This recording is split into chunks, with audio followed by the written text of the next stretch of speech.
Welcome to episode 4 of the Fake Fans podcast. What's up? Welcome everyone. Yeah, we just finished watching an episode. What was it? Go Loser Ranger. Why do I keep forgetting the fucking name of it? I don't dude? know. It's really like out there for me, so I always remember it. Go Loser Ranger. We just finished watching a little bit of Go Loser Ranger, which was kind of boring. Yeah, honestly, it was. But the animation was really good. Yeah, that was like specifically what Scarra pointed out to me because he was telling me in the kitchen, like, "Yo, like, we're gonna watch the first episode of Go Loser Ranger, which is Ranger Reject," and I watched it for 5 seconds. I was like, "This shit looks fucking insane! Like how they animated looks crazy." So we have to watch it, and then we watched it. We're like, "Damn, That first episode. that first episode was kind of boring, man. Not gonna lie." Speaking about anime, I don't know. Every anime season go the Anichart. And I don't watch anime usually. Nowadays, I'm starting to watch more, especially with our podcast. But I don't watch anime. I just go onto the thing to see what to recommend people to watch. That's it. Do you ever do this? Well, whenever people ask me for recommendations on anime, I always give them like the warning, like, "Hey, just so you know, I don't really watch anime. I read a lot of manga, and typically the things I would want to watch are based off of like manga that I enjoy." And also just based off of what I hear from other people. So I give them this whole fucking spiel about like how like I'm going to give you some recommendations for things I may not have necessarily watched myself, but I think are probably good from what I hear and from what I know. would love... Can we pull up Anichart? So A&I's chart. And it shows you the seasonal anime. And I want to talk about this, if that's okay. So this is the current running anime. It just started, by the way. So you see episode 2. Episode 1 is airing for one of these pretty soon. Let's talk lineup and go like kind of like down. Break it down. Okay. Yeah. So sure. like, okay. First things first. KONOSUBA. KONOSUBA. Have you seen KONOSUBA? No. KONOSUBA is actually one of the few series that I actually watched. I watched season 1 and part of 2. Did you like it? I did. I actually thought it was pretty funny. I have heard through the rumorville that this KONOSUBA season is pretty good. Really? So far. Yes. Okay. But I told you before, I'm not a comedy anime watcher. Usually, it's only when it comes to Hinamatsuri I usually don't watch. I'm not really a comedy watcher either. But maybe like I've seen a lot of stuff is like physical comedy, which I think is a lot easier. I think the humor is pretty good from what I remember. But I also say that like I watched, I don't know when season 1 aired, but like it felt like a while ago. Yeah, it has been a while. Yeah, I mean I would have to watch season 2 or finish season 2 and then go into 3. I would say watchable if you like the first 2 seasons. And this is a beloved like show. You should watch it. Opinions from people who don't watch anime. Yes. That's what you wanted to hear, right? I mean, this is why we're called fake fans, because we don't know what the fuck we're talking about. Speaking about things you shouldn't watch, the next one is Mushoku Tensei. Would you like to talk about this series? Okay, listen. I have like a weird relationship with this series. Yeah. I'm actually caught up on Mushoku Tensei. You finished. Sorry. Caught up. Sorry. Yeah. Okay. It has its merits. I think it's enjoyable. I see why people like it. I just think I would never have it penned you down for saying that. Well, it's just like it's still got creepy perv syndrome. Yeah, you know? I really hate that. But okay, having not watched the anime, I've heard from many anime watchers that they really, really like temper down the pervy kind of that fucking uncomfortable shit. I think this is an example of essentially like one of the longest running isekais that have been successful. Manga wise, I did not like a lot of the weird Japanese perverted shit they have in it. Right? I do feel like they show more of that shit in the manga than like comparable series. You know, but I also just don't like protagonists that are really young. Like in my mind, like the isekai, like if they isekai, I want them to isekai to someone who's at least like 20. Oh, but they like to remind you that he's not really young. Yeah, that he's like 30 plus. Yeah, inside of the. Okay. Inside of the body of the child. Yeah. They'd like to remind you of that. They'd like to show in the background what he really looks like in his past life over this fucking child's body. I think it has some cool moments and stuff, but a lot of it comes down to like they juxtaposition the cool moment with like the weird moments are like not for me. It's like Fire Force for me, but like the isekai version. And so I give it a no. Yeah. Well, but I just think like people by now know what Mushoku Tensei is. Okay. Like it's like if you like Mushoku Tensei, you're probably gonna like more of Mushoku Tensei. Probably. So you'll give it a maybe. No, it's not what I fucking said. I'm just saying that at this point, you know what Mushoku Tensei is probably. So it's like you probably already have an opinion on whether you like it or not. So, well what's your preference? Because that's what we're here for. Would you watch it? Or would you I'm already not watching it, so no, I would not watch it. Well, you're reading it though. So no, You know what I tell people when I read manga, that I dumpster dive a lot. And so like I will know things on this list strictly because they're trash and I've read trash. Because when you're down there in a dumpster, you can't help but like, damn, pick up some pieces, So like there's some just garbage down here. Basically, so it's been it's been pretty long since we last shot, right? Yeah. And I had a lot of shit happen in my personal life in that time. So I basically had a lot of downtime where I just had nothing to do. So I was just like, I read like 8 to 10 series, like straight up. I read a lot of fucking manga. The funnier thing, I read a lot of fucking manga. I read a lot of shit. And then Mushoku Tensei was one of them. Wait, sidetracked. What did you read? I have my list right here. Right now. Do you know Vampire Girl, green hair? Wait, Vampire Knight or No. It's like a romantic comedy with a vampire girl with green hair, high school girl. Yeah, Jujutsu wa Watashi wa. That one. I have not. Great, very well-known series. Okay. Love it. It's a romantic comedy. Highly recommend it. That series is finished, but then the author made a new series called They're Still Being Shaken This Morning. I think there's only like 2 chapters right now. I like it. It's basically about a high school boy and high school girl that are like too shy to talk to each other on a train, and it's all the POV of like the passengers on the train that are like. Oh, it's the POV of the passengers. Yeah, so the passengers like are messaging each other in like a group chat and like kind of like spying on and being like nosy over these like 2 kids that are like interested in each other. That at least is a cool take. Yeah, it's like it's a fun little right. romance. It's only 2 chapters, but like that one's decent. But you like it. I like it. Okay. I like it. I already like this author a lot, so that's good. I'm caught up on Frieren. I read shit. Okay. I just like in like 2 nights I read 120 chapters, something like that. Okay. And it's just really fucking good. Like I kind of bounced off of Frieren at first because it was a little. No, I bounced off of Frieren too. It was during. I think when you read it weekly, it's not good sometimes. Yeah. Because it's paced like a slow slice of life sometimes. So it's like you're reading a slow slice of life, and like a weekly doesn't get far. Mm-hmm. But then like if you're reading it in chunks, like I think they do the end up with the arcs pretty well. It reminds me of, I don't know if I can say this, One Piece, where like there is, but not so much to the degree. One Piece is like I have to read it arc by arc because it's so much exposition and like setup for like a great finale that like it's rough to read week by week. And this like gives me some sort of vibes like that, Yeah. Speaking of which, I'm not caught up, but like I'm in Wano. You're trying your best. Close enough, yeah. I promised some people in the Philippines that I would start reading One Piece again, so I'll eventually get around to it. God. But yeah, Frieren. Yeah, I agree. I think it's a much better read, like in large chapter chunks. And yeah, I just think it's really fucking good. Like the quality never really drops off. Each arc is like super fucking interesting. The character development is insane. Just really, really good. Highly recommend reading it. It's funny to hear that Sid loves Frieren because I thought it'd be too slow for her. Some people in the house are slowly watching Frieren over the course of the whatever. I'm on episode 13. I think Sid's on 17. And she like messaged me in the middle of the night. She's like, I love Frieren. And I was like, the fuck? Who is this? Yeah. And I was really surprised because for people to know, her preference is like, she likes people dying. Like if the screen doesn't have gore and someone's head getting cut off, it's like not usually what she likes. And like, and so like, it's really funny for her to be like, that's Frieren. Well, Frieren has stuff like that, but like for her to really enjoy it, I think that shows something. Yeah, it's not really comparable to any other series that she used to like. But maybe like she also liked Shangri-La, which is also similar to like things that she likes. So she tells me she hates all of these elements. It's funny because it's the same thing with her about food. She's the pickiest eater I know. She's like, I hate salads, except for unless it's exactly with this type arugula with lemon vinaigrette from this place. And I'm just like, okay, man. But I recommended Shangri-La to her, and because she was like, I don't really like Solo Leveling. I'm like, understandable. I'm just saying this is currently the best running MMO type anime or manga. Period.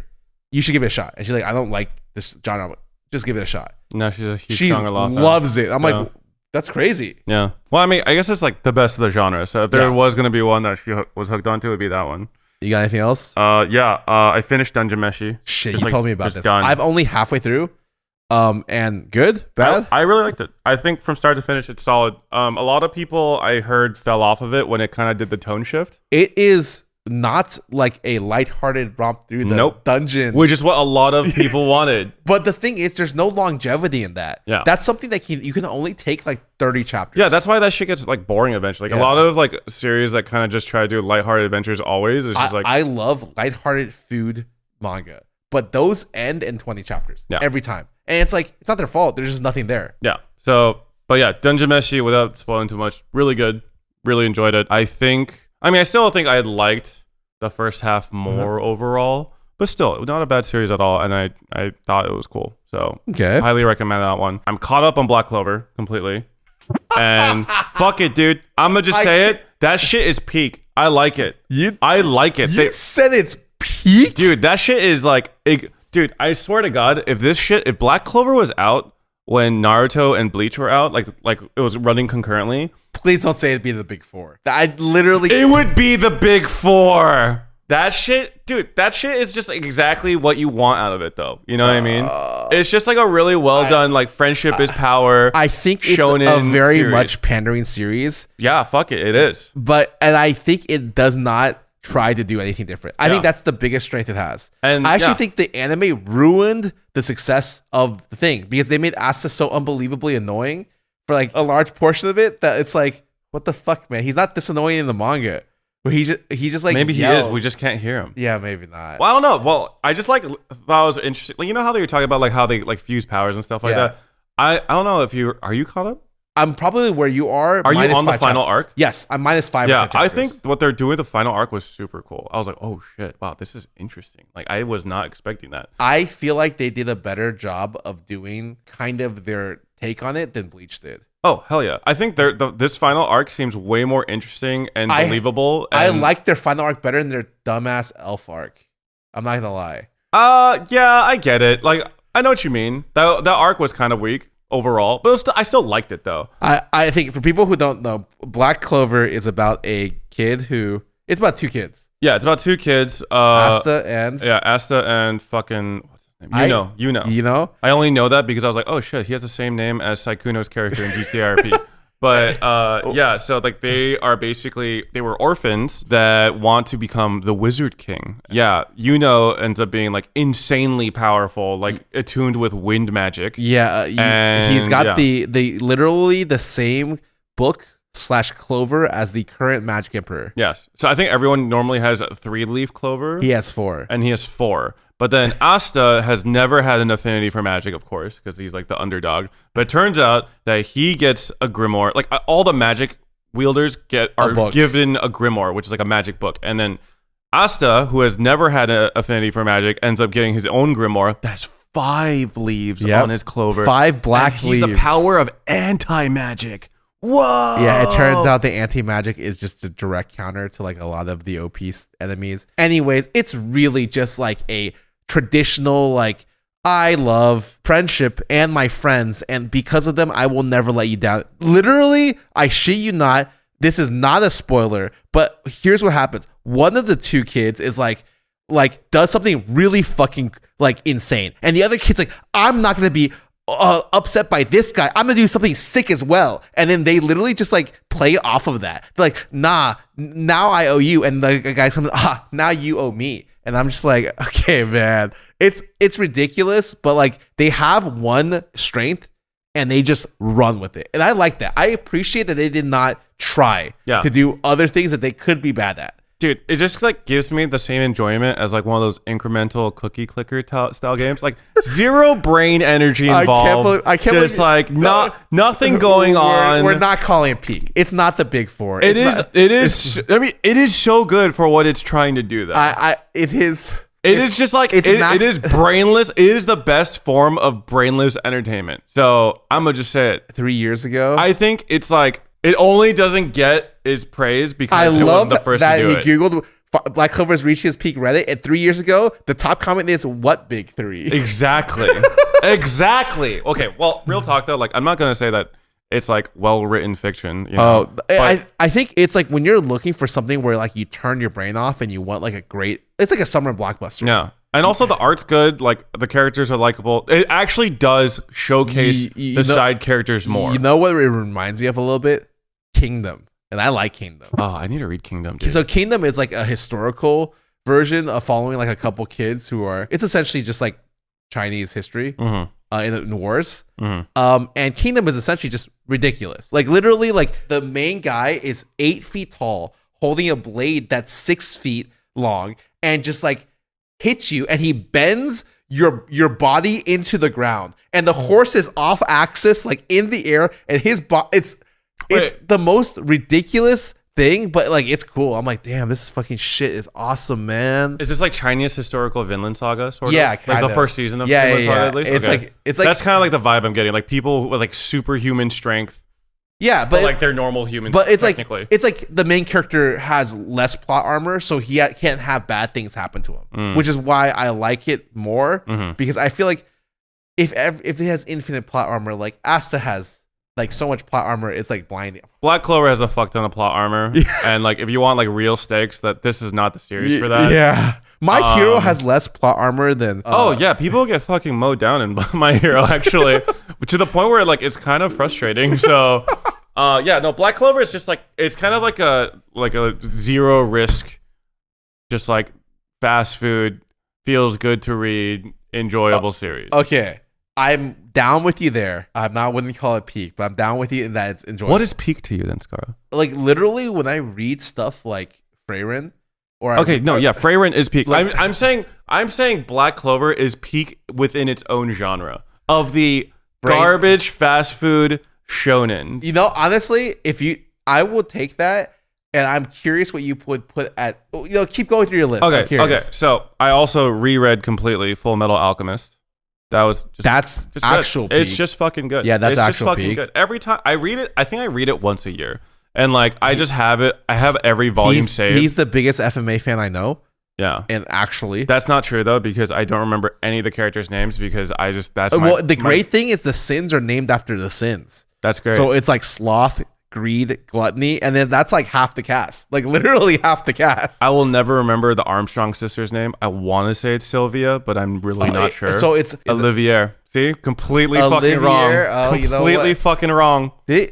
That's whatever. Well, technically, I think there are like 4 Armstrong sisters. Oh. And 2 of the Armstrong sisters look like the bald Armstrong, whose name I should remember if I'm the biggest Full Metal Alchemist fan. But I just never remember their fucking names.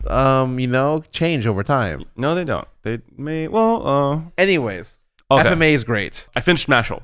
How did you think? I finished this. Okay, I have a weird take on this because I finished this in Japan. The final chapter released the day I went to the Shonen Jump office. And so for me, like it meant a different thing. Like for me, I was like, oh my God, like it's all coming together. Like it's like the stars aligned for me to finish this series. And the series literally came out with their final chapter like 2 days before I went. And I'm just like, it was meant to be. But like, so like for me, it's like stars aligned. I like it. I like it. I will say the series is surprisingly violent for a comedy. For a comedy, like satire of Harry Potter. It definitely goes from like more comedy to more action, I think. Yeah, but it's not even just action. It's just like, it reminded me of like, like, you know, like Hunter x Hunter, you think, it's like a happy-go-lucky series of this kid who's trying to get his hunter license, and they do the hunter exam, and just people are getting eaten and shit. Yeah. That's like, it kind of hit that point for me in Mashle. I was like, like people die. Like this is like a series where people actually die. You know, there's some stakes. Yeah. I don't want to say there's stakes, but like people, like I saw like giants being sliced in half and shit. I like Mashle a lot because he has infinite plot armor. You know he's gonna win in the end, but he does really ridiculous things with his power that are just like they don't break away from the comedic route. I think one of the funniest things was when he like swimming or whatever at the very end. Was it swimming where he was pushing something? I remember that there's a guy who's made of water. And what he did was he was so fast that he actually scooped the guy's body, which is the water. Like he had a bucket, scooped the water and dumped it outside and just kept doing that over and over until the guy had no water left for his body. I think that's like basically what happened. Yeah, I think the series is good. I think if it went on longer than it did, it would suffer a lot. That's so funny that your reaction is, to me, means you like Black Clover more. Than Mashle? Yeah. Yeah. I do like Black Clover more than Mashle. Man. I mean, for what it's worth, I think I am kind of like a shonen Andy. I just like the combat and the fighting and shit. Love it. And also Mashle is still at the end of the day like a gag manga. Well, I mean, it was still good though. I did really like it. I did not think you would say Black Clover was good. Dude, I don't know. Maybe I was just like in a dark time of my. Well, I was in a dark time of my life. Okay. But like, I thought Black Clover was very entertaining. Okay, that's interesting. Okay, I will share my list, which I think is 3 since the last time I we still talked. got more, man. You're not gonna let me go for That's it. how much I read, dude. Okay. There's a series called My Crush's Crush, which I read recently. Shoujo must be. No, is it shoujo? Josei? I don't know. Basically, a guy likes a girl, but then the girl likes a girl, and then the girl that she likes the guy. It's an actual love triangle. So yeah, I like the series. It's a fun little series. I think the art's really good and it's funny. I love that you love romance. I love romance. People lose their fucking minds when I say this. Like, romance is like my favorite genre by fucking far. But I think the art in this series in particular really stands out compared to other series. It's good. It's like really good. I think the characters are really likable. It's like the girl. Okay, without going too much. Okay, I don't want to get into spoilers, but like, it's good. I really like it a lot. If you like romance, it's We'll check a good out one of those. But like, it's not finished yet. Yeah, and there aren't that many. There's 14 chapters. I can tell. Yeah, Kaiju number 8 fucking sucks ass. This shit fucking sucks ass. I'm gonna go ahead and this is an anime that's coming out this season. The first episode just aired, so we would have hit it while going over the anime, which we are going back to, guys. In 20 minutes, we'll be back to the seasonal anime. But this is coming out. Kaiju number 8 is essentially the story of a man who can turn into a monster. It had the coolest Yeah. first 10 chapters. Very awesome premise, essentially. Japan is being overrun by kaiju, and one man is a cleaner. He cleans up after the people kill the kaiju. Yeah. Like, he's not important. He's like the biohazard cleanup crew after the monsters are dead. Yeah. And then he discovers one day that he could actually turn into the monster. Oh, wait, no. Sorry. He's actually recovering from a monster attack in a hospital. And then he wakes up one day and there's just this fucking like mutant fly thing in front of him that invades his body. And then he realizes afterward that he could turn into a monster. Yeah. So that's like the basic premise. And also on top of that, he's trying to join the anti-monster destroying crew because he made a promise with his childhood friend, who's just so happens to be the best soldier. Yeah, she's like a army. Super soldier. But oh my god, this is like one of the worst paced series I've ever read. Like, even as someone who read it in bulk, like I read all the chapters all at once, I was like, holy shit, dude, fucking nothing happens across like 30 chapters. Call this shit flashback number 8 because every character has like a 20-page fucking flashback. I think the worst thing about this is that it's hard for you to care about the characters. I think that's when you know a series has failed. Yeah. So like whenever you think about like this, and there's cool moments. There's moments like he meets his new team and like his captain's just OP. There's moments where like you see like a huge moment where like a really important person like has a big moment and you're like, oh, that was kind of awesome. But like the huge moments are so spaced out between the dragging, terrible pacing and the lack of really being able to make your characters stand out. I hated this series. This series sucks ass. This series dropped off faster than Beastars for me, and that is phenomenal. It never got going. I think it was like the premise was good. You were hooked for 5 chapters, and then you're like, I'm gonna die, dude. And also like fucking okay. The monster, like him in monster form, his combat is super cool. Like everything makes sense. I want to say that everyone else with like the guns and the swords, either like their combat is really boring. It's just them shooting guns and shit, or like slicing monsters apart, or like they will have like interesting looking equipment, but like the legibility of what the equipment actually does is like not great. You know what I mean? So I think it's like, yeah. They made maybe how it looks cool, but maybe how it shows a little bit not as cool. But in the end, it's like a show where I think it's very rare that in a shonen where the main character can carry the entire show. It's impossible. You have to have casts for there to be some sort of clash. And the cast here was like, it's really hard to care about even the main girl, where he's like, I want to join the force for her. Her name is Mina, I'm pretty sure. I want to join it for her. And then it's like, I don't care that she's the best sniper in the thing. Yeah, her shit's like kind of like, oh, we gave her a bigger gun that could shoot from further away. That's so sick, dude. Oh, also, I'm like really fucking tired of like, this is also kind of spoilery, I guess. Yeah. Well, this is a spoiler. It's totally spoilery. So if you're gonna only watch the anime, maybe not listen to the next 10 seconds. But basically, the main bad guy keeps getting away. He keeps escaping. repeatedly. Yes. And that shit is just like, oh, I'm tired of seeing the same motherfucker like constantly, you know? I like how a lot of shows actually moved away from the trope. It was like they're getting away and then the main character beats him up, or he'll show up in like a panel in an alley like a mile away and then he gets caught by someone else. Hey man. Yeah. They did that in Jujutsu Kaisen, where like, you know, that one guy in the movie. Oh, Ghetto? Yeah, is it Ghetto? It is Ghetto, but like, you know, But like, yeah. the original Ghetto. Yeah, the original Ghetto, not the... Where he fights and then where he fights Yuta and he gets like beat up and he teleports to an alley. He's like, okay, I'm good. And then Gojo's just He's just like chilling there. Yeah. I don't know. This just like... Kaiju number 8 is actually a series I'm interested in watching the anime just because I want to see it in motion.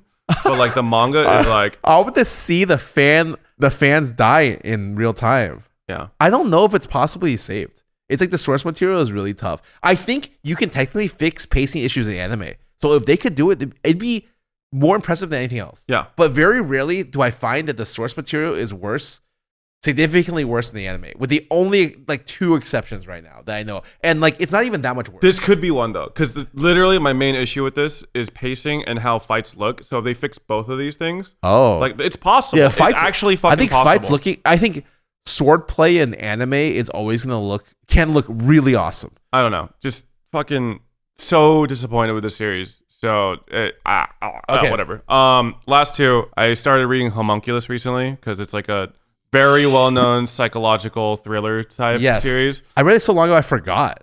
It's good, but I haven't read a series that gives me like actual like dread in a while, kind of like anxiety when I read it. So I read it like a few chapters at a time because it really does kind of fill me with this unease. Yeah, Homunculus is a very famous manga series. I read it a long time ago. I don't remember it. I remember that I enjoyed it, but my memory is like, I do not remember It's really fucking weird. And it's like not, I don't know. It kind of does. It's interesting though. Like I think it's a good series, but not like an easy read. I would say. And the last one is, I know you want to talk about manhwa. Do we want to save this? We can save it for later. Okay, so it is a manhwa. It's called, I think I forgot the name. SSS Suicide Hunter. Is that really just the name? Yes, okay, because I know there's another series that sounds I've very read similar. it, so yes. Yeah, I started reading that because of Garnt's video. Because he did like a thing on like Korean manhwa tropes and shit. So okay, we're gonna save this.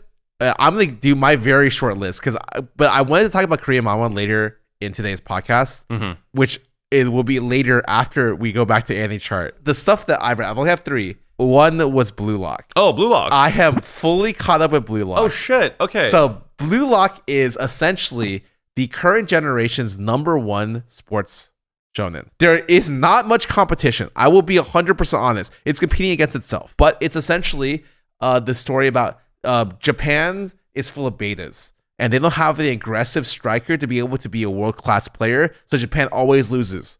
So their thing is they will bring 300 people into one facility that looks like the Pentagon, call it Blue Lock, and then train one elite striker that will kill everyone, like eat everyone up and come out on top. Yeah, it's like Striker Battle Royale. Yeah. Kind of. Yeah. So it's a very ridiculous thing where there's definitely a lot of words that can definitely look weird taken out of context, where it's just guys asking to eat each other. The entire series is like one person being like, my skill is this, or like it's like, oh, I realized to get the best chemical reaction between us, I must overpower your ego. And I'm just like, okay, man. Blue Lock stands for BL. I get it. Oh my god, it was right in front of us this entire fucking time. I've never heard that before. It's BL, dude. I'm not even kidding. Even the way you described it was BL as fuck. If you take any random scene, it just looks like that. Like when the characters get really mad at each other, they're like, I'm gonna devour you. Oh yeah, I'll devour you first. And I'm like,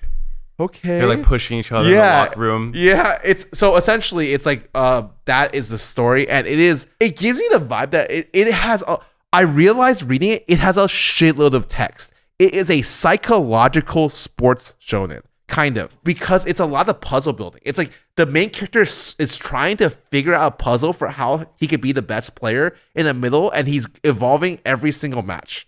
And so him doing that gives a shitload of text. And usually I hate stuff with a lot of text. I think it's like against the medium. The medium should be less text, more show, don't tell. But I think they do it in a way where it doesn't feel that bad. Like they interject the text in between a lot of different like action or like cool panels where it's like, okay, you don't feel like you're reading that much, even though you kind of are. I think it's pretty good. like as a person who loves sports, I'm not gonna say it's like Hikaru no level or it's like Aisho 21 level, but I will say that like it is surprisingly good. Is it better than Haikyu? I heard Haikyu fell off. I did not read it. This After guy's toe said that. I did not read it after a while. I was told the anime fell off after a couple seasons because the animation studio was bad and they made it worse. Haikyu is a lot about like, let's get better together. And the individual people have growth stories where they, every time. So if Naruto is volleyball. Even worse. So every time you go into a fight, you're like, yeah, I want this guy, I want my team to win. And then they do 20 minutes of flashback on the other team, and the other team went through so much tragedy. Like their parents died or got divorced before they died. And like this kid's been trying to play volleyball for 4 years. This is his last year to make it. And you're like, oh, but like I kind of like them now. And then they lose. And then like you just repeat that cycle. Every single new team that gets fought, you see the flashback. And I'm like, okay, like this formula is kind of okay. To be fair, Shield 21 did that a lot too. Yep. But like they did it really well though. Yeah, I know. I'm giga biased for Shield 21. I'm giga biased too. So I think that Blue Lock does not do that. It's like very selfishly the guy comes in and he's like, I want to be the best. And then one time he like passes it. He's like, no, I should have done that. I should have taken the shot. And I'm like, oh, okay, cool. So it's a lot of like self-reflection and like it's all ego. Not really many flashbacks at all. It is very much like a egotistical, like one man conquers all, and you see 6 different people who are his friends, but really just getting trying to conquer each other. I think it's a really cool take on the spin of getting the best striker. You think it's gonna be locked in a Pentagon thing where they shave off people one at a time, but then the program just ends and like, nah, we're doing it a different way. And they turn it into a program where it's nationally televised and they compete on world-class teams against each other. And their performance is marked with a number where a team can go buy them for that number and they're ranked. So it turns into like a very interesting format as well. What the fuck? Yeah. I did not know that. So it's like not what I thought it was going to go. The plot went differently and I kind of like how it developed. So I would say overall pretty fucking good. How many chapters? 150, 130. It's a lot. Like it's a good amount to go through. That's a decent chunk, yeah. Next thing. Oh, I think this is Korean. Okay, so the next 2 things are, we're gonna get to Korean manhwas later because I really want to think and talk about, because he has said something about Korean manhwas that was so funny and we've got to talk about it. But the 2 things I was gonna bring up is I read all of ORV. So people who should know, ORV is like the initials Omniscient's viewer's perspective. Yeah. So this is really, really famous. It is a web novel that got super popular. It's published by the same studio, I'm pretty sure, that did Solo Leveling. So they have like essentially the biggest hit, like hit after hit. I don't want to spend too much time on it because we're going to talk about it later. But there's parts I really hated about this. And in the end, I think it was pretty good, which I will get to later. The other Korean manhwa I'm reading is Double Click. This is like such a... Oh, I guess there's 4 things, and there are 3 Korean. Double Click is a really weird one. This one is essentially, it's an esports team. Oh. A kid who used to be Faker, the best fucking player in his game. What happened was everyone stopped playing his game. But then what happened was the game developers made a new game that became the most popular game ever based on the old game. And he never switched over till pretty late. And as he's switching over, he's finding that his skill set's kind of really good. So this is about your life. It's like a 1-for-1, like how you transferred your league skill into Valorant. Kind of. So you read this for relatability. Yeah, okay. But I like it. I think it's really a really fresh, cool take on the high school like esports potential. And I like that it doesn't feel like the main character's too OP. He's got some weaknesses as well. Last one is also Korean, which this is all stuff we're gonna talk about. This fucking Korea boo over here. Is cringe. I read all of Superhuman Era. Oh wait, it's done? No. Or you're caught up? Yes, Superhuman Era is. I love superheroes and to a terrible degree. This is my best example. I watched The Cape when it was because I love superheroes so much. I was willing to watch a TV show about a cape that made someone a superhero. It was so bad that the last 2 episodes got put online and it was canceled before it got there. That sounds pretty dog shit. But I was still excited to watch. Like, I am a sucker for superheroes. I think I'm just now getting over the hurdle because Marvel did me so wrong on a lot, and DC did me so wrong on a lot of different levels. Yeah. That I'm so pissed. But I love superhero stuff. One of my favorite web novels of all time is Worm. It's the best English web novel that's completed, I think. Oh wait, you told me about this. Incredible world building, super good. Ended a little bit bad, but overall, just like woo, Worm is excellent. You don't get a lot of those. No, I'm telling you, Worm and The Wandering Inn are the two English web novels I would tell everyone to read if they liked reading. They're just phenomenal. But it's a superhero manhwa, which is excellent. And the art style is so unique because the author couldn't get an artist because they wouldn't take his thing. So he just started drawing himself. So the art is very different, but it kind of works in like this because like it's like the art style where characters are like they have pronounced. If they have a big head, it's like really big. Mm-hmm. They're like they're really muscular, they're like super muscular. They have small legs, it's like really tiny. I think that it's really good, really good. Which we will continue after we're done with the Anichart. I sometimes feel like we're like weeb / Koreaboo professors, and Jason's our only student, and we're just like he's like typing notes and like researching things. I love that he's like what the fuck is a manhwa? I love that. For people that know, manhwa is just Korean manga. It really took off with Tower of God. Tower of God. There's three things. God of High School, Tower of God, and Noblesse were the three. I'm pretty sure. I feel like manhwa for a long time had like a lot of series that were like middle of the pack kind of popularity. One of my favorite is Shinganyo Oshi of all time, which is that was Korean? Yeah, pretty sure. Oh wait, shit, you're right. There is like a whole slew of like Korean manhwa that was released, but like it was kind of like advertised as like manga. Like it was like published by like Tokyo Pop. Yes, I'm telling you, I thought it was manga for the longest time, and someone's like, "Oh, that's manhwa." I'm like, but I was always curious, like, why it looks so different. Like the art style looks so different. And I was like, "Oh, wait, actually, it's manhwa. That's cool." Back to the list. Back to the list. This is so funny. We did two, and then we deviated, but now we're back. We went on like a 30-minute tangent. Sorry. So this time, I want to talk about this. This will be funny. Kimetsu no Yaiba. I genuinely forget all the time that Demon Slayer is not finished. Like the anime is not finished. Yes. Like the manga's been done for a bit. When the anime got announced, or like they was doing the first season, I think the manga ended, which is good. Like if it's ended, that means the anime good. I thought season 2, brilliant. Yeah. It was the one where I watched and it was just action. Like it was like 3 episodes or 2 episodes of like, hey, exposition, and then I literally saw an action scene for 8 episodes straight. I was like, what the fuck is going on? I was so mind blown by that series. Is it the brother and sister? It was the Rengoku one. Oh no, not Rengoku. It's the guy with the three guy wives. with the 3 wives. Yeah. Yeah, the guy with the 3 wives ended with a insane fight scene. One of the best, I think, in the series or just in general. Shonen is really fucking good. Peak, I would say. Okay, man. I'm sorry. I said peak one fucking time. Overall, I would say I'm not really into Kimetsu no Yaiba. I'll check it out, but I'm like, it's like. I don't know if I'm spoiled, but I'm just like, I just want a new season to come out every year. Yeah. I guess like that as a manga reader, I'm just like, I just want a chapter to come out every week in the same way I want like an episode of anime to come out every week. I know that's super unrealistic and like shitty, but for me, it's just like, oh wow, anime watchers have to take like a year to 2, maybe even 3 years before they see the next season. Or, for like fucking No Game No Life fans, you'll never get a second season. Yeah, in your life. Feels fucking bad, I guess. But yeah, Demon Slayer. Thoughts?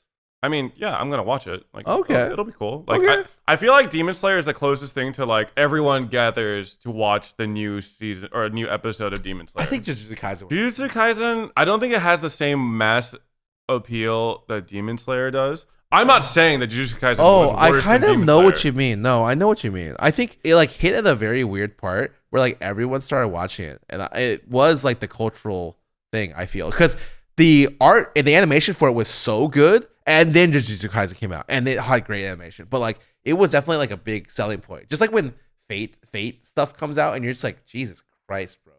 The animation for Fate Stay is like just godly. Yeah. And you're like, what is going on, man? I just find Jujutsu Kaisen's good. I just don't think like Curse Energy and like that theme and setting have like the same appeal as like fucking like samurai and like. I you agree. know. I think it's a little convoluted sometimes, and honestly, I'm not a big fan of Jujutsu Kaisen right now in the current manga. I've read. It's- I'm kind of bad in that like I kind of have fallen off of being up to date, but then every now and then I just see like TikTok or Twitter pop the fuck off about how upset they are about what happened in the manga, and I read it. I'm just like, oh shit, yeah, like that's kind of whack. Also, like there's like a lot of controversy right now around like the like the official English translations for the manga being super bad, like really bad to straight up like fucking inaccurate, and I'm like, oh, that sucks. Like, like maybe we aren't the problem. Maybe it's like the translators, which is unfortunate. Yeah, it is what it is. But like I have not really been interested in reading Jujutsu Kaisen in a while. Then let's take a different spin on it. The next one, slime.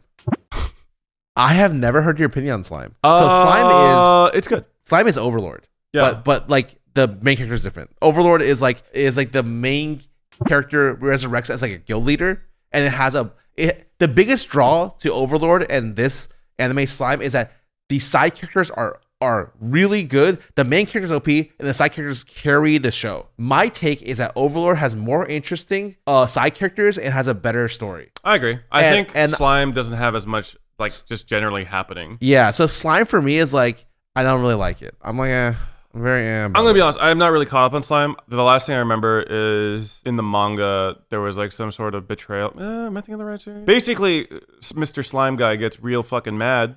Gets real fucking angry because like some of his followers get murdered or some shit, and he goes like evil slime mode. That's like the last thing I remember. But honestly, I think the last time that happened was like a year ago. So I haven't super caught up more. But for me, I just remember, this is all spoiler by the way.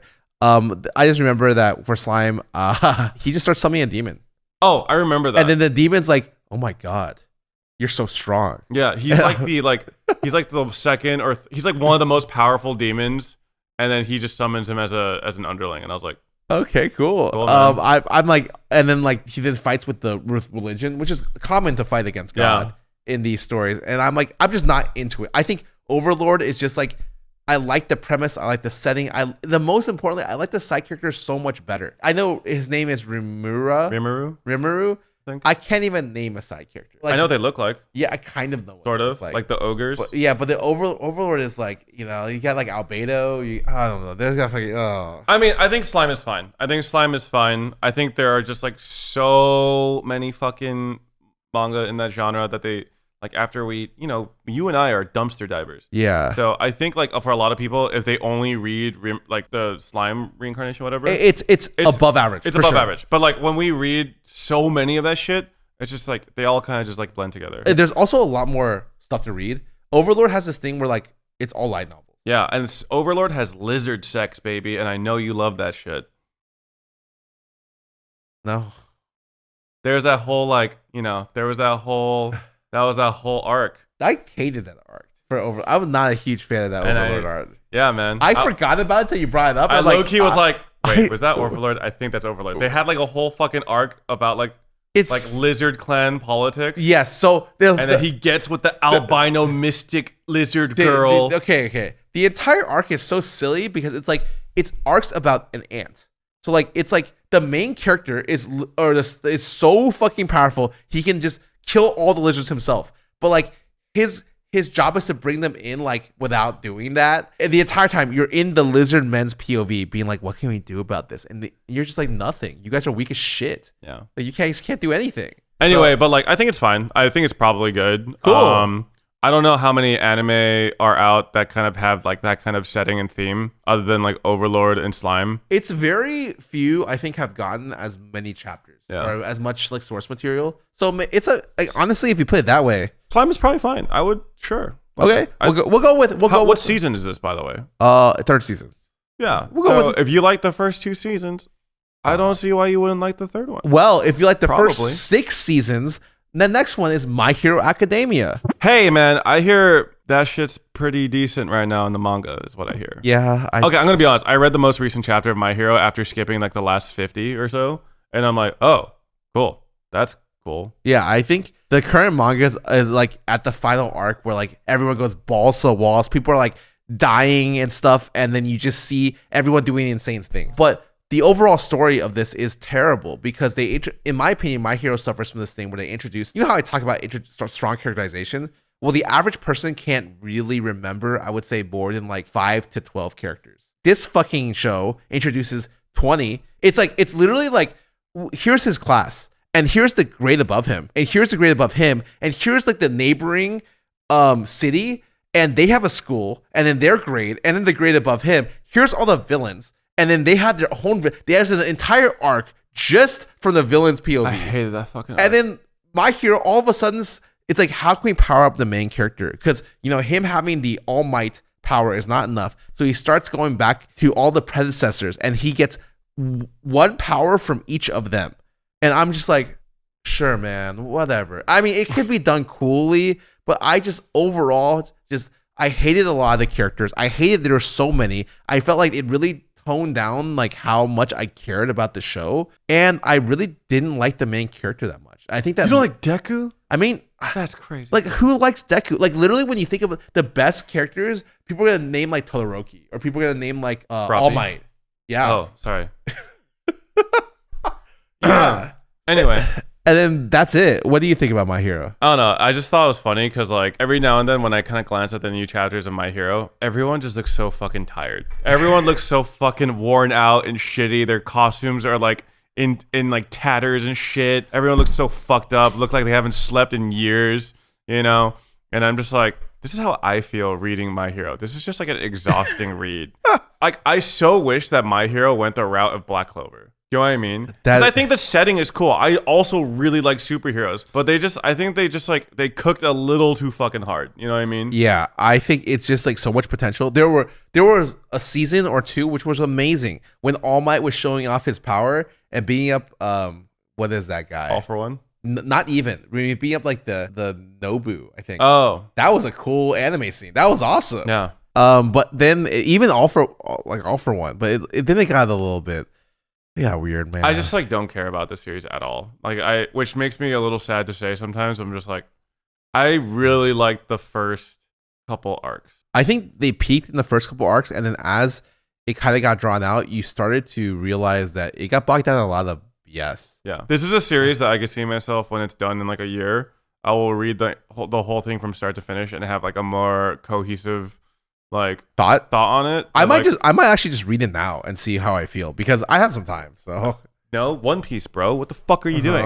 One Piece is you have to read One Piece. When man. One Piece ends, I'll finish it, man. I will say I've seen some TikTok edits of Luffy, which are like pretty spoilery to be honest. Yes, but that looks cool. I was like, that looks pretty fucking cool. And I'm thinking like I probably have to read another 300 chapters before it gets this cool. Yeah, but, like, that looks pretty fucking cool. Speaking of stuff that's cool, so what about the next one? Kaiju number 8. This series in particular, I am actually looking forward to watching just because I'm hoping like there is a world in which they actually fix the series. Okay. I think it's possible. I think it's possible with animation that it gets better. If the fights are more visually interesting, and I think if the pacing is better, like they really just like a lot of the bullshit in the manga and the flashbacks, yeah. And the flashbacks, it could be better. Oh my god, no. If they retain the flashbacks, I'm going to throw myself off of a bridge in Minecraft. Like I swear to God. I have no hope for this. I've never seen source material that's elevated to the point where you think. So I would say, no, this is a hard pass. But I'm thinking the source material is so bad, it could only go up from here, right? That's not how it works. Okay, well, anyway, you know what's really amusing, though, is I read a lot of these series on the Shonen Jump app. Yeah. And I just read the comments. Oh, there's comments? Yeah. And they're just roasting the shit out of this Really? series. Yes.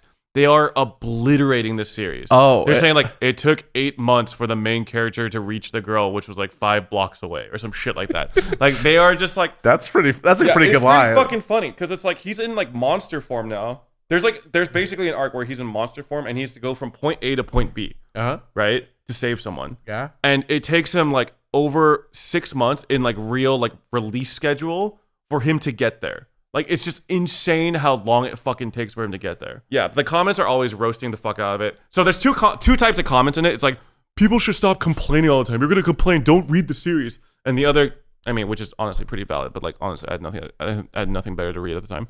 And then the other comments are just like all talking about how shitty it is. show. I'm with you. I have no hope. Oh yeah, one last complaint is that it literally is the only series where it showcases the side characters way fucking more than anything else. Speaking of stuff where it's taking a lot of time to please these fans, this is something I never thought would ever happen. Do you know what this is? Oh, this is No. Spice and Wolf. Spice and Wolf. Sorry, I said Skip Spice and Wolf is coming Wolf. back. For people that know Spice and Wolf, I don't even know how to describe this. It's just like a slice of life between a guy and a fox girl. It's the one of the original slice of life shows with like a wandering merchant, fox girl, and they fuck. Do they? Probably. I've never read it or watched it. I'm pretty sure she gets naked a lot. Or maybe I'm thinking... I think you're right. No, I'm pretty sure she gets naked a lot. But anyways, I've never watched this, but it's like supposed to be really like lighthearted, adventurous. I'm trying to think if I'm thinking of the source fun. material. I don't or like the that fan you stuff. just keep thinking about her being naked. But let's just say this, I think, has a lot of potential. I'm almost certain the first time they meet, she's naked. Yeah. Okay.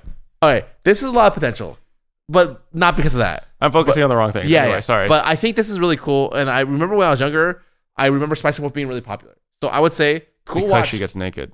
I wonder if the animation gets updated, like to modern times. Like 10 years ago? Like Over 10 years It must ago? have been a decade ago.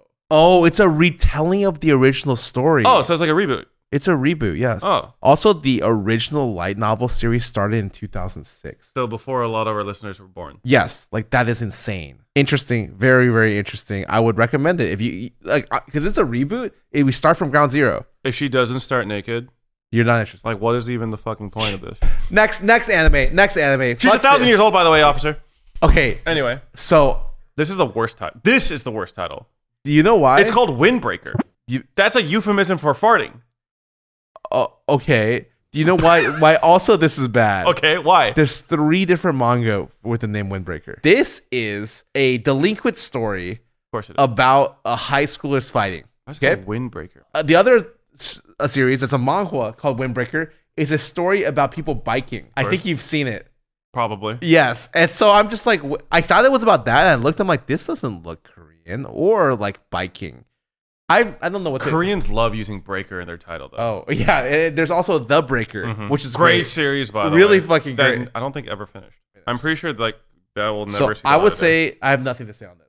I don't know anything about it. So Next one. Oh, it's this fucking series.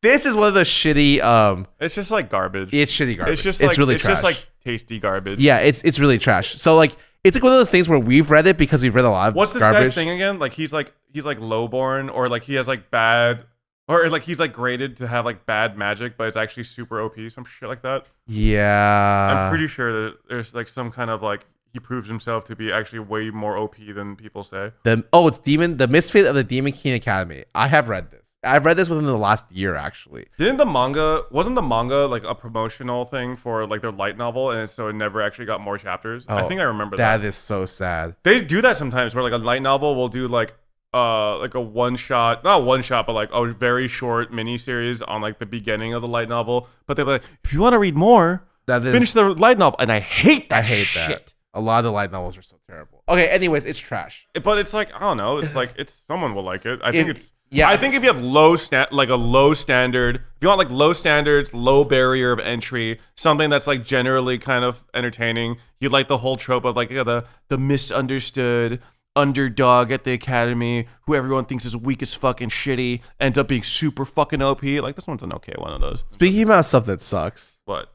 the next one, I hate every single thing with this. Every single story with this. This is the brother sister, the magic irregular at high school. Oh, there is so many different stories.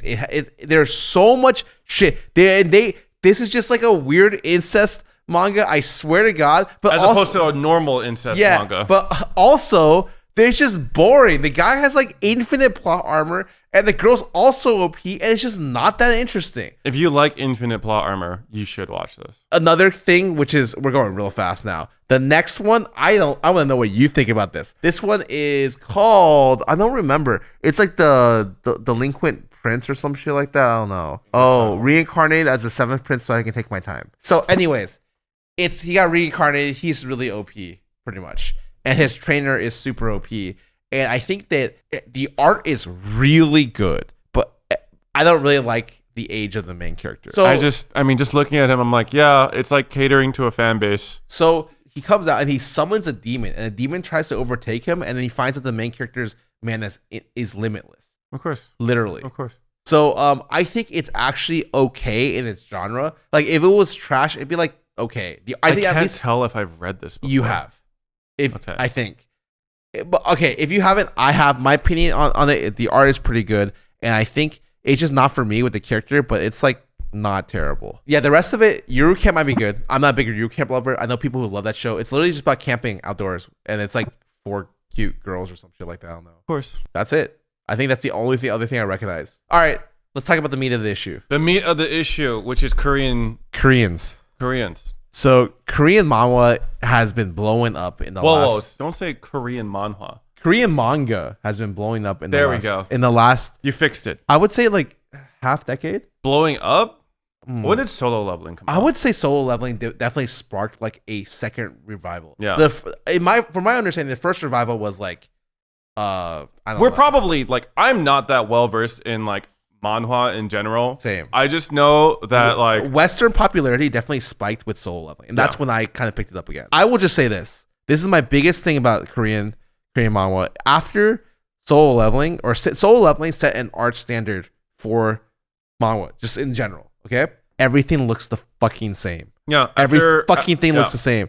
All this, there's multiple studios, and I don't know how it's done in Korea. I was told that studios like kind of do multiple manga, and they all look very similar because the artists are all the same. Like you use a group of artists to do that. So there are so many things that look identical, which is weird because I feel like in Japanese manga there's a lot more stylization, but in Korean there's a lot of homogenization. Yes. And that is something that like I really dislike. Like, well, specifically, I've noticed like they'll like character designs will look a little more unique, but like if they do any like monster designs, I'm like these like whoever is doing the monster designs for Solo Leveling is just like working for all these other series. The goblin looks like the goblin in this show, looks like the fucking goblin in that one. Like demons and like demonic armor, they all look the fucking same. But yeah.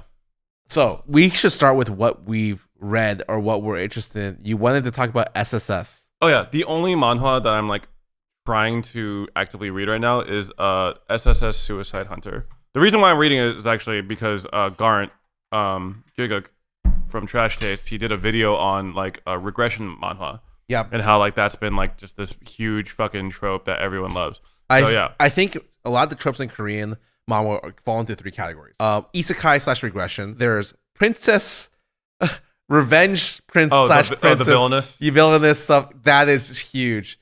And then Murim. So like Korean martial arts / Murim kind of like staple. And I think those are really 3 big genres. There might be 4, but like those are the 3 biggest genres. I see like 50 of each fucking category, man. And yours is in the isekai. And I think honestly, what do you think about it?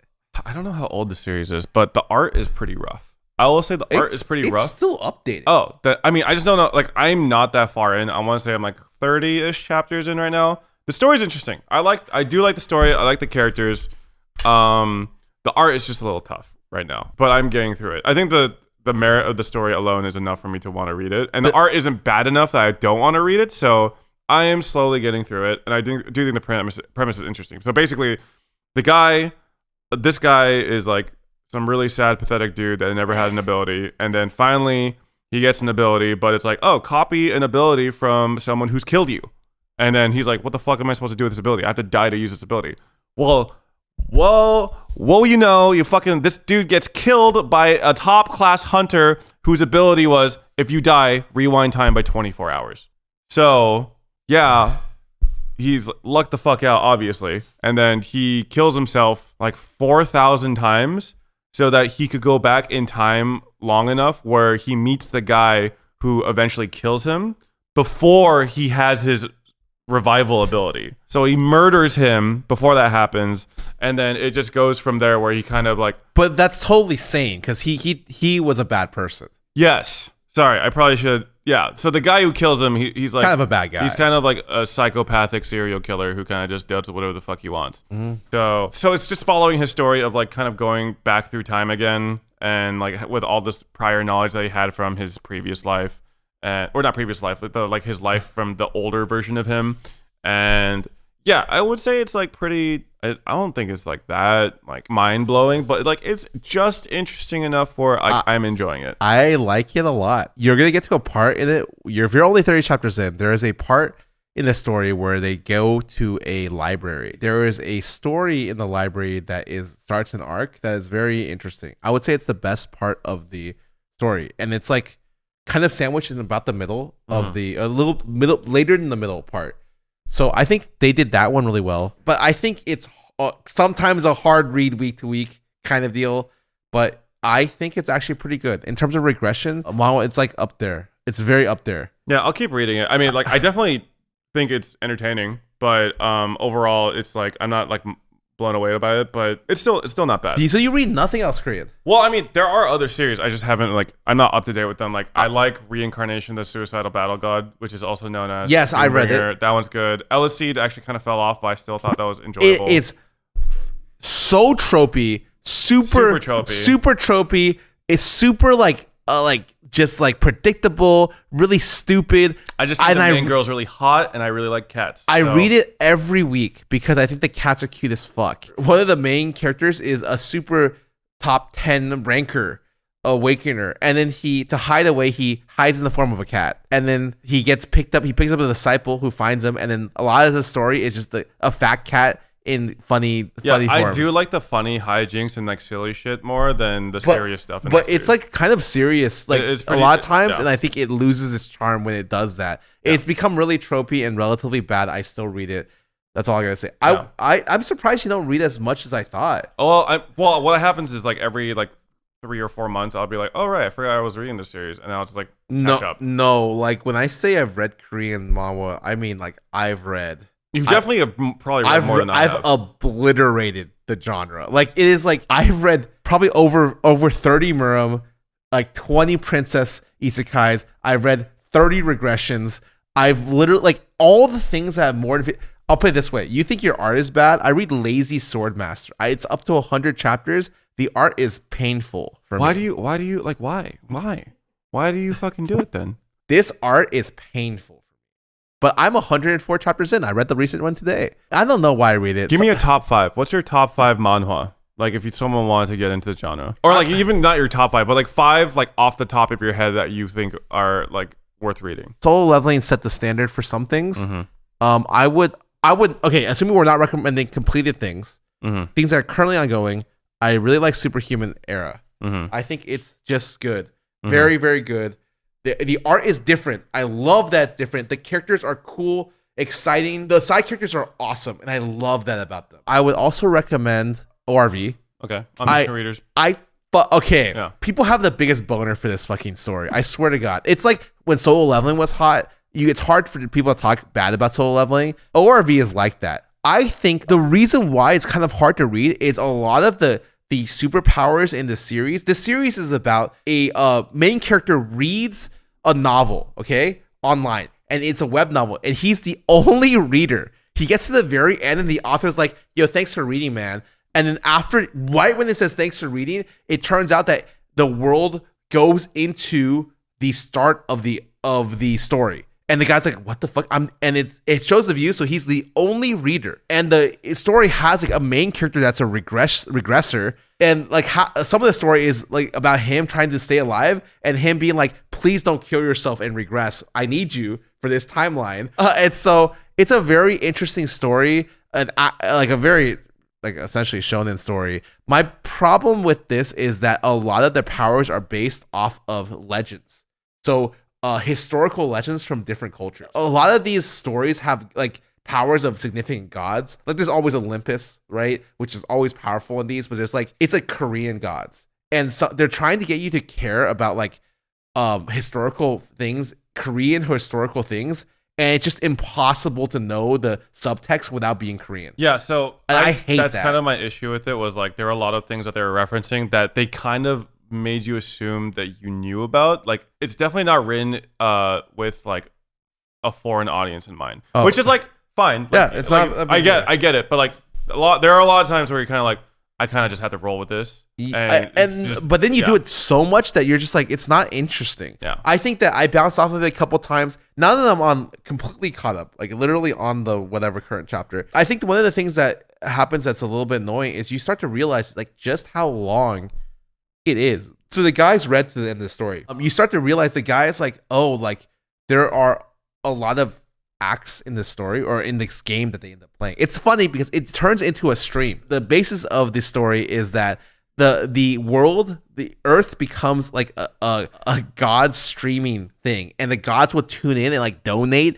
to see like their favorite human beings and characters and like sponsor them. So it turns into like, oh, like I'm a streamer. This is kind of cool. I like the concept of it a lot. Oh, that's actually a pretty common trope in manhwa. Yes, by the way. it is. Just like gods being like benefactors, essentially. Like they're viewers essentially, and they will try to like donate their like their abilities or their favor or like gifts to you. But I think over time it turns out to be better than solo leveling. I think from a little bit, it's a little bit annoying. I like it a little bit better. I mean, I think we both agree that solo leveling like is purely carried by the action and the art and the characters. So it's just the above average story that has incredible art. So yeah, Superhuman Era is a superhuman story that is unlike a lot of that I've read. It's about a Korean character who's like a high school or college student, and he wears a white cap. And there are not a lot of heroes in the world. In each country, there's only like one or two. And so he is one of the ones in South Korea. He's saving people from these monsters that are suddenly spawning. The biggest part is I like that it slowly unveils the world building over time. The biggest strength is the characters, the English superheroes, the like American superheroes, the Russian superheroes are fucking sick. Like you eventually it gets to the point where like you see a lot of the superheroes and a lot of enemies and how they interact with each other. So you see like really super big bads and you're like, oh my God, what this guy is insane. And then how it kind of interacts with the main character as well as his development. Because he's essentially the main character is so strong that he's never had a challenge. He's never known like fear or any of that. So it's like, it's really interesting to see how he develops as a character and like how his like friendship develops and how the other characters develop around each other. There's like different pods. It's like it's like a book story where you bounce between three different perspectives of three different groups. So it's something that is very bookish and not like very manhwa-ish, I think. But I like it a lot. I think it's different art, it's just great. Off rip, it's Superhuman Era, Omniscient Omniscient Reader's Viewpoint. Yes. And solo leveling. Yes. And I'm just gonna throw that out there. The greatest estate developer. I'm not huge into comedy. I think it's hard to do it on the medium. I think greatest estate developer is just like a story essentially about a person who's just a scammer. Or like essentially like he wants to live a great life without any problems. Mm-hmm. And he will do anything it takes to get there, including scam fucking everyone to do it. And I like that he's like unabashed in his ways of like, I'm looking out for myself, but he scams people, but he also kind of looks out for them at the same time. Mm-hmm. Really, I think funny thing. Essentially he develops real estate. Like he's making like literal like real estates in a fantasy land. Mm-hmm. I think it's an isekai. Yeah, I didn't know that. It's funny. It's charming. The art is one of those things where like it looks like a lot like others, but I think the story itself is unique enough to where it's good. Oh God, I have stairs in here. Why the hell do I have stairs? That one's not good. It's like Tower of God, but like Korean again and redone, and it's just not very good, man. There's a lot of garbage on Webtoon. Oh, like I'm gonna list stuff that I'm following. Do not read these, but I'm just saying I read a lot. I'm not a regressor. I reincarnated as a legendary surgeon. I killed an academy player. Hard carry support. Goblin's Knight. Double click.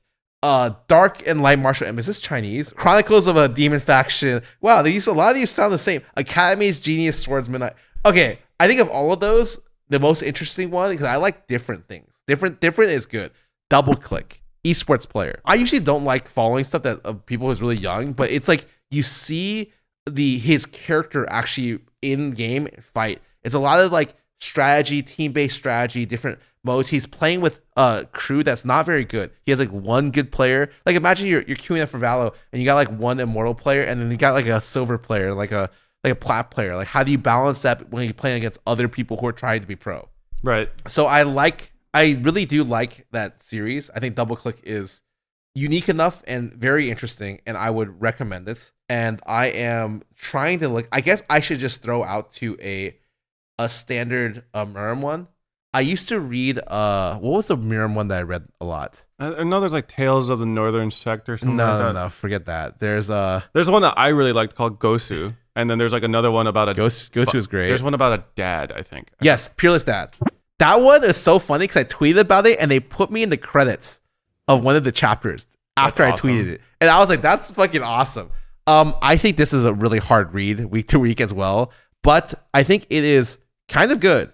I like it. It's very long. I think it dragged out a little bit, so I'm not currently up to date. But I would say something that's paced a lot better. The Return of Manhwa Sect is. Oh, that's what I was thinking of. It's good. Return of the Manhwa Sect. That's like one that everyone recommends. Return of Manhwa Sect is paced super well, very tight. A person gets like reincarnated into like essentially a sect, his old sect, and they suck. They're like fucking bottom barrel bitches in the future. And so he comes in, he's like, you guys fucking suck. And he literally just like whips them in shape. He's like the trainee. He's like, all right, fuck this. We're climbing up a mountain. And then he just like forces everyone, like literally hits them until they do the training essentially. And he like turns around the sect by himself. And it's done really like quickly, I guess, and well to the point where it's good. I would recommend it. Cool. But like, there's a lot of like, I don't know, Korean manhwa. A long time ago, I used to talk to you about Korean manhwa, and you told me something about, what did you think about Murim? I forgot what I said about Murim. What did I say? You told me you hated Murim manga because they were all the fucking same. Oh, wait. Yeah, I was going to say that. I was like, wait. What I think right now is that all Murim manhwa are all the fucking same. It's true, man. I read 20 of these, and they're always the same sex.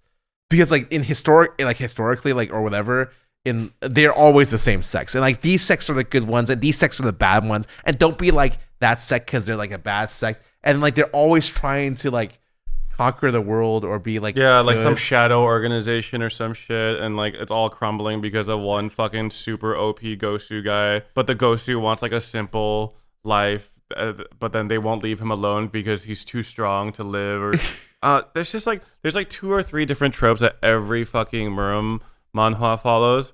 So like what ends up happening is like, oh, I just follow the one that has like the best art. Yes, that's pretty much it. It's crazy because like a lot of them are follow the same stuff from like all 3 genres, and this is true for Japanese manga as well. You'll have isekais that literally are like, they're just stupid, or reincarnated as a refrigerator. Like at least you tried something different, I guess. But like when you go into like all the Murim stuff, except for that one where there's like a special couple summons, like her summon, that are very different art style, very different weird stuff. Like, you know what that one's about? No idea.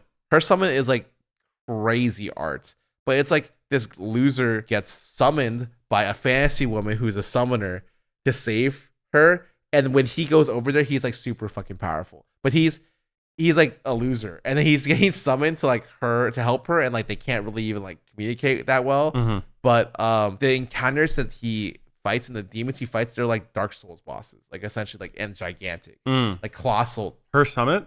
The art. Oh, her summon. Okay. The art is incredible, but like there's a lot. All the Korean, the very interesting Korean ones, I'm tuned into because they're just like really. Yeah, look at some of this art. I think the second one is a good example.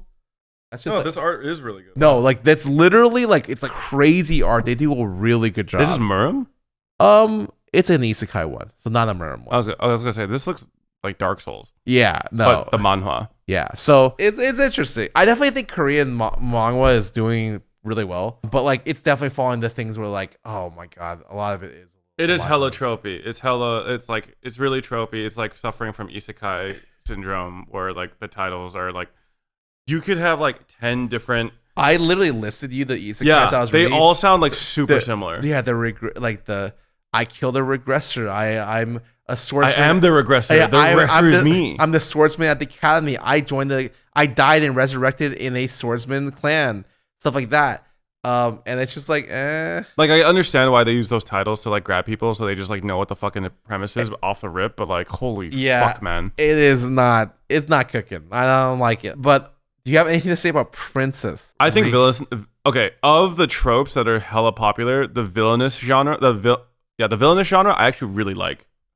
I actually You think are so I really interesting. like the villainous genre. Like I know they all kind of have like a similar premise, but like the whole idea of like a girl that like reincarnated into like a book or a game that they play or read or whatever, and like trying to like go off the rails of like their ultimate destiny, which is like usually them dying or like some horrible fate, is good. I like it. I know it's like supposed to be like shoujo-y, but the art is actually generally pretty fucking good. Yeah, the art is not shoujo. I don't like shoujo because the art is very like, okay, it's a shoujo. But like villainous also is like popular in both manga and manhwa. So I've been reading both, and like generally speaking, I find them to be less Don't say less tropey. No, like less god awful writing. No, Okay. it's still tropey for sure. You're right. But like less god awful writing, and like the female characters are written to be way more fucking. I feel like it's competent. Yes, but it's also for the female gaze. Yeah, a lot of them. So which I think is nice. I think that there should be stuff written for everyone, right? I do like that the female characters are not as stupid. Like if you look at like just Japanese manga in general, there's really like what Apothecary Diaries. Oh, the main character who's female is not an idiot, and like, but like you'll even see stuff in popular stuff like Sakura was not very intelligent, you know, like just not very well written. I mean, yeah. So yeah, I mean, I do like the trend that female characters are being written with like just more substance these days, but still, it's like I think the villainous genre in general has been a lot more enjoyable in that regard. I think it's less trashy than isekai. Oh, 100%. Who's delved all the way down to the bottom of both. It definitely feels like I'm not reading as much garbage. So I like that. Well, I think the villainous genre there is still some of it where like they have like insane plot armor or like super power, like overly overpowered in some regard. But I would say like that's not as common, and more often like they're using like their it's more like a regressor where like they have past knowledge, or they played the game or read the book, so they understand what's going to happen, so they're able to avoid their future. They like plot, or they're just smarter about it, you know. So I enjoy that more over than the fact that like they hand wave something and actually it turns out like I'm not going to die because I'm just insanely fucking strong, bitch. Like I enjoy that more. Okay, I you know what, respect. I think that it's a genre that I came in with like a lot of like negativity about, but like I read. It's because you hate women. Whoa. Well, cut that. Don't cut that. It's definitely something where I just thought that it would be very tropey and very whatever. But even if it is tropey, like I've read, like isekai tropes are the worst. I do think, I don't know if this is true, but I find that like there are more significantly different Japanese like styles and unique stories than Korean. But I think that's just because of maybe cultural reasons. Yeah, I will say like the art style in like the Korean villainous manhwas I've read are like a little more homogenous, and the Japanese villainous ones are like a little more distinct. You know, kind of why I think that is. Why is that? I think that's like a cultural thing. Like if you even look in Korea, like a lot of their fashion is homogenous. But look at Japan, they are really crazy. Like in terms of even their style, like they have people doing all kinds of stuff from like Lolita to like even Western culture. So I think they have very different looks. Whereas like Korea feels a lot like they have one like a very similar look, but they're just really fucking good at it. You're right, Scar. Korea is all about conformity, no individuality whatsoever. I did not say that. That's exactly what Scar said. Korea does not care about individual expression at all. No, that is not what I'm saying. The nail that sticks out gets hammered in. Oh, you know Thanks, what? Scar. You know what? I will say Korea has some corrupt politicians though, but don't worry, so does the U.S. I'm not part of the South Korean government, but anyway, yeah. So I mean, I just think the villainous genre is much more interesting to read just overall, and like that's not even I don't know. I'm gonna read 3 villainous manhwa right after. You know who loves villainous manhwa? Celine. Celine fucking loves it. I know. It's so funny because she's like, she was showing me one that she reads, and I think Jamie was like, Scar wouldn't read this, and she's like, no, Scar would read this, and it was like really like one for where like it was like a girl surrounded by all the hot princes, and I'm like, oh, this is one of the villainous ones I wouldn't read. But hey man, I got one for you. Shit, what's the name of it? There's an anime for it. I want to say it's like I'm the villainous, but I'm like level 99 or some shit like that. I'm the villainous, but it's like villainous level 99, something like that. Oh, this one, yes. I may be the hidden boss, but I'm not the demon lord. So this is like a Japanese one. I've read this. This one's pretty good. I've read this. This is pretty good. This one's pretty good. Yeah, not bad. It's not bad. Like, there's definitely the whole, like, there's some tropes in it and shit, but, like, it's not bad. No, that's okay. Oh, last thing. Very, very, very last thing before we end the thing. For people who don't know about, in general, Fujimoto is a person who's writing Chainsaw Man. You know where this is going. He wrote Chainsaw Man, and he has a lot of assistants helping him. It just turns out, I don't know what he feeds to his assistants, but all of his assistants come out as cracked. Like, so one of the assistants started a new manga series last week. Yeah, Centurio. You've read it. I read it. Tell me how it is. I've been getting nonstop pings. You gotta fucking read it. I think it's fucking great. Like, I think it was a very, very... Basically, it's like Eldritch Vinland Saga vibes. Really? Yeah. So, you're thrown in the perspective of someone who is a slave, and you're just, like, on a slaver's ship. It's like a crew full of... It's like a crew... Like a slaving crew and, like, a bunch of slaves in the galley. And then, one of the slavers, or like they decide, it's only one chapter, so I'm scared of being too. Yeah, but it's spoilery. Oh, you know what? Just be like, what? Just you thought it was good. That's all you need to say. I mean, the general, it's from the POV of like a slave, but yeah, it's just like it's got like eldritch horror, dark fantasy vibes, and it's really cool. The art was great, very gory. Highly recommend. Yeah, so I mean, I'm very excited for this. I think the first chapter was really strong. This is one of the series that people are looking out for the most. I would recommend following it. I'm gonna give it a read. I have not read it yet, but I think that is the final thing we have for today's podcast. I actually have one last thing. One last thing. Because this is like a very dense episode, just because we haven't shot in a while and a lot has happened. So since we last shot, Akira Toriyama passed away, and like we absolutely have to give like our respect. Because holy shit, like he was just a titan in the industry and a worldwide phenomenon. Before the big three, he was the big one. Yeah, like actually, I grew up on Dragon Ball. I watch it every week. Well, I didn't watch it. One of the first like manga things I've ever read was like a random book, like a random volume of Dragon Ball, like the original Dragon Ball that my brother had. And that made me just more interested in manga as a whole. So like a huge influence on me. I thought that when I first saw it, I thought like that's a really cool anime / manga style. I didn't know like he pioneered that style. Like he is like a king of that style. And like I just thought like stuff would be really easy. And what he was able to do with like animation, even though like it was not cheap and they had to save a lot for scenes and all that shit, was crazy. The fact that he still drew cells like stuff individually, and like I'm sure animators hated him because they all drew the spots every single panel. I'm like, there's no way you guys animated this. Yeah. But yeah, he was like a huge influence on why I read and what I read, because I think Super Saiyan's fucking when you first got to the episode on where you saw Super Saiyan 1 against Frieren, you're like, what the fuck? This is so sick.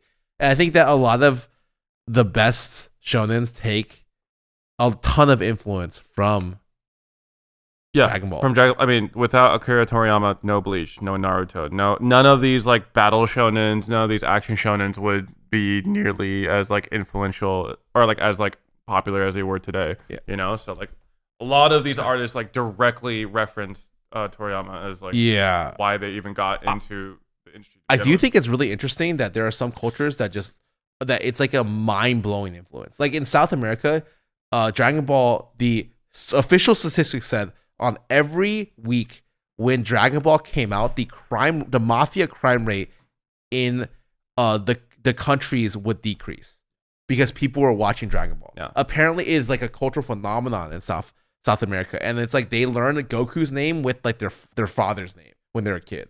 So it's like that's the kind of influence he had. It's crazy. Yeah. So yeah, I mean, I don't even know if this podcast would exist. I don't even know if like my interests would be the same if Dragon Ball didn't exist. Like genuinely, there is nothing like Dragon Ball. There will never be anything like Dragon Ball or like be anything nearly as influential as Dragon Ball, in my opinion. Yeah, I've seen some crazy takes like One Piece is more influential than Dragon Ball, and I'm just like, you're fucking out of your mind. Maybe in like the next 10 years, because as anime and manga are exploding more, But like I would say that like it's not close. But like Dragon Ball paved the way for Yeah, it. it so did. like, It is such a massive. I don't know. It's like when you take the first step into something, it was like the pioneer, and it was such a massive pioneer. It's like unbelievable in terms of like how much it could do. I probably know like all the illustrators manga grew up on Dragon Ball.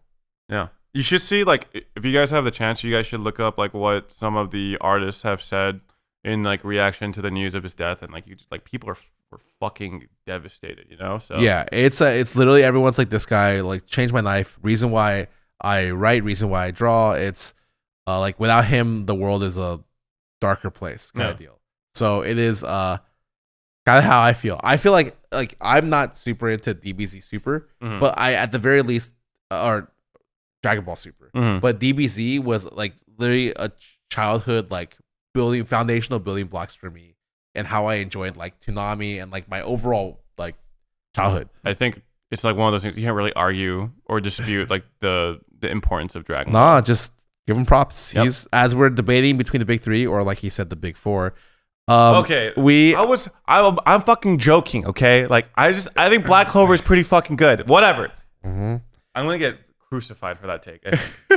I think that none of it would have been without him. So props and respects to a legend who passed away. Really unfortunate, but he was a fucking workhorse too.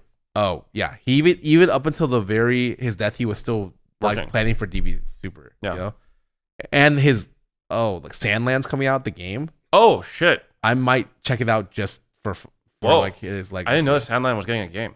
Is Sandland like it is a very weird game. Interesting. It's like a game where you're tanks fighting tanks. It's like Armored Core. Yeah, like the tanks from Sandland fighting each other. I'm just saying it's coming out soon. I might give it a shot. I might give it a shot too. Damn. Anyways, that's the final part message of Fake Fans episode 4. Thank you so much for tuning in. I'll see you guys in episode 5. See you guys.